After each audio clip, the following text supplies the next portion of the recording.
Hi, handsome and gorgeous people. Welcome back to my channel. Hope you are all well and safe.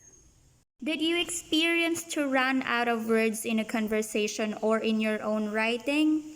Have you asked someone for a correct word to use because that word seems to be confusing? In this video, I will tackle some of the most commonly misused and confused word pairs, their definition with examples, and sentences showing them in contexts. Hopefully, it would help you begin to recognize the particular differences between different words. So, here are some of the most commonly misused and confused words in English. Let's take a look at them. Accept and accept. These words are homophones, which are often confused by native speakers. So when we talk about homophones, these are words that are pronounced the same way but have different meanings, derivation, or spelling. Sometimes they're spelled identically and sometimes they aren't. So when we say accept, it functions as a verb to agree to something or to say yes, to receive someone or something adequately, or point at admitting to something or approving of something. For example, Mary did not accept my apology. I'm happy to accept your proposal. Accept. It functions as a preposition, but in some cases, it functions as a conjunction or verb. Accept refers to when you think or believe that something will happen, or to anticipate or predict, hope, and wish. For example, this clinic is open all days except Sunday. They expect you to finish your study. Now, let us use. Our second word is adopt and adopt. Many students are confused with the words adopt and adopt. They share similar pronunciation and spellings somehow, but they are not one at the same time. When we talk about adopt with letter A, it talks about to change, modify, or adjust something so it can be successful in new conditions. It also functions as a verb. For example, it took me a long time after college to adapt to life in the office. This story has been adopted for online purposes. Adopt with letter O, it functions as a verb as well, meaning to accept as your own and approve, accept a report or recommendations. For example, we are planning to adopt a new pet. They adopted our strategies and methods in teaching. Here is an example of the two words in one sentence. People adapt to their environment by adopting new behaviors. Our next words are averse versus adverse. Talking about averse, it functions as an adjective. It describes a strong disinclination or dislike for something, or often followed by a preposition to. Example, they are averse to dishonesty and corruption. I am averse to any vacation that can threaten my safety. Adverse, on the other hand, function as an adjective. It means unfavorable or harmful. It used in reference to things actions, or events rather than people. For example, he's living in adverse situation. There was an adverse reaction on your idea. Here is an example of the two words in one sentence. I'm not averse to take relocation, but I will vacate if my life will be in adverse situation. Next words are affect and effect. Two words commonly confused by the English speakers are affect and effect. They sound the same but have different meanings and spellings. When we say affect, it functions as a verb. It means to influence or cause someone or something to change. For example, nothing you can say will affect my decision. Being bullied at school affects his self-esteem and confidence. Effect. It functions as a noun. It means the result of an influence. It shows the outcome of something that has occurred. Example, the effect of the typhoon Yolanda was devastating. Most people these days experience the effects of smoking. Here is an example of the two words in one sentence. The new technologies continue to affect the learner's academic performance in school. So the effects, they got a low grade in some subject areas. Our next words are complement and complement. These words are sometimes confusing because they are pronounced the same and have very similar spellings. Complements with letter I can function as both a noun and a verb. As a noun, compliment refers to an expression of esteem, admiration, or praise. As a verb, it means to pay a compliment. For example, my friend gave me a gratifying compliment yesterday. I was trying to pay that boy a compliment, but he ignored me. Complement with letter E can function as both a noun and a verb as well. As a noun, complement refers to something that completes or brings to perfection. As a verb, it means to supplement inadequately or to complete. For example, we've taken our full complements of this year's trainees. The icing complements the natural flavor of the cake. Here is an example of the two words in one sentence. You look gorgeous in your outfit today. Your belt really complements with your skirt. Thank you for that nice compliment. Our next words are insure and insure. Some Americans' dictionaries give insure as a synonym of insure. This suggesting that these words can be one instead of the other in a sentence. Even though this might be the case in spoken English, there is still a difference between them. When we talk about insure, it functions as a verb. It means to guard against harm or loss. It related to the noun insurance. For example, they refused to insure us because they said we're too old. Many companies won't insure young workers. Insure. It functions as a verb. It means to make sure or to guarantee. For example, our role is to ensure that the learner receives quality education. Parents must ensure the safety of their children.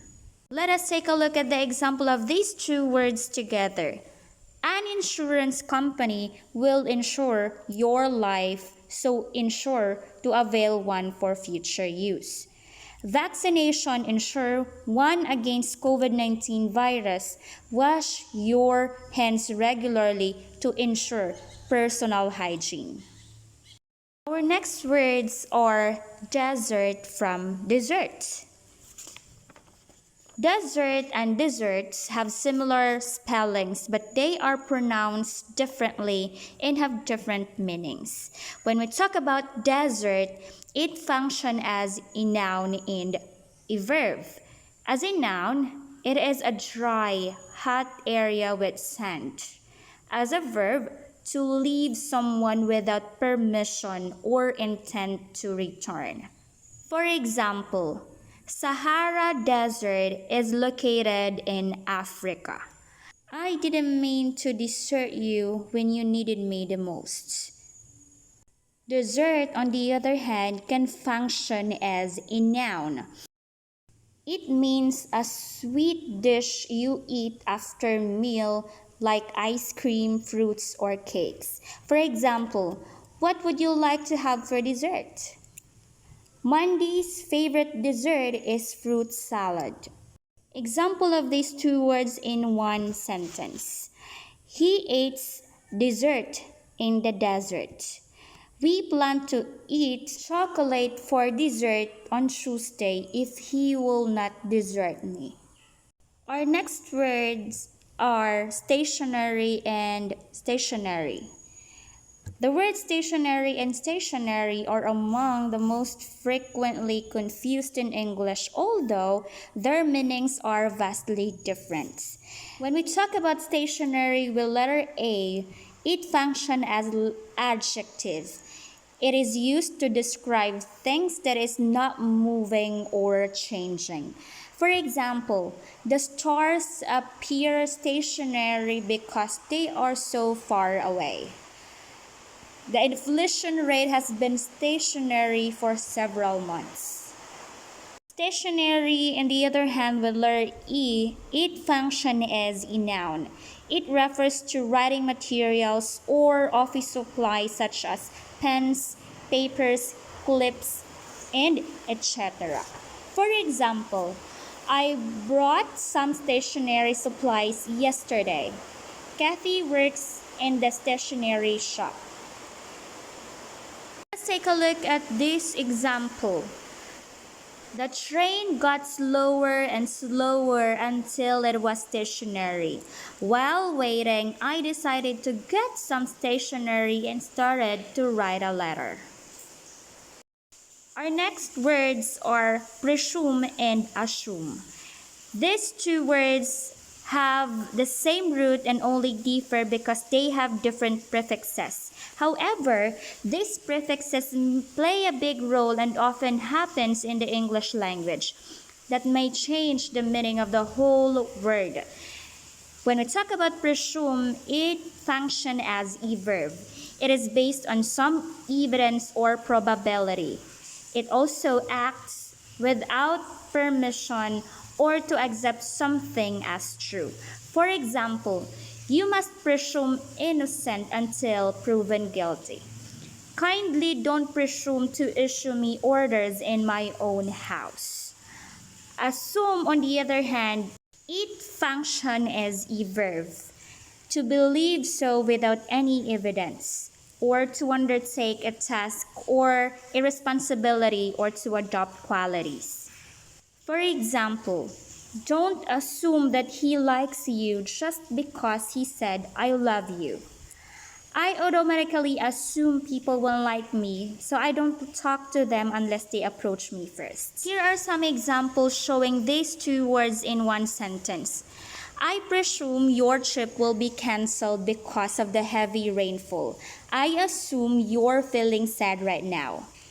We presumed you cannot attend the conference on time because of the traffic jam.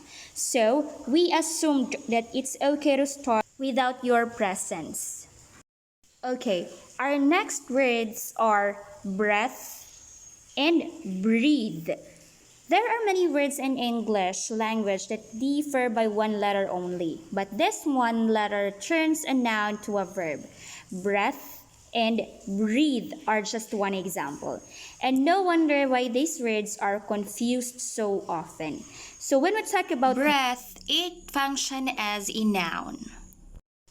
It describes the full circle of breathing, the air that is exhaled and inhaled in one's lungs. For example, Sherwin took a deep breath trying to control his temper.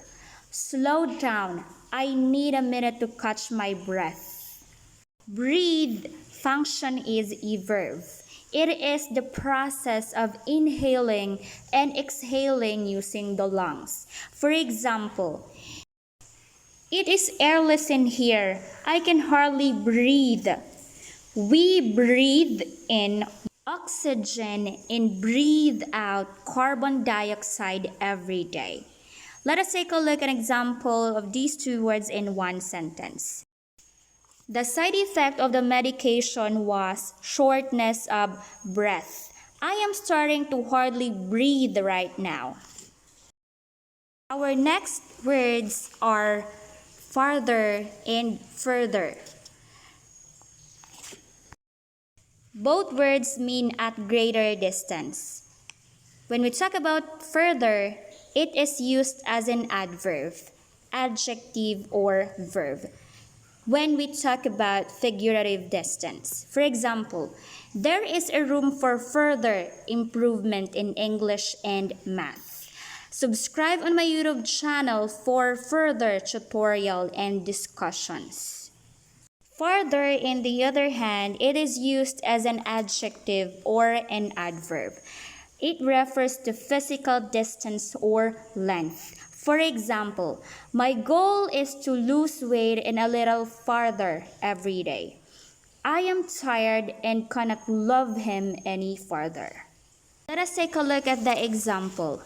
Zia's house is way farther than I expected, so I asked her further direction in going there.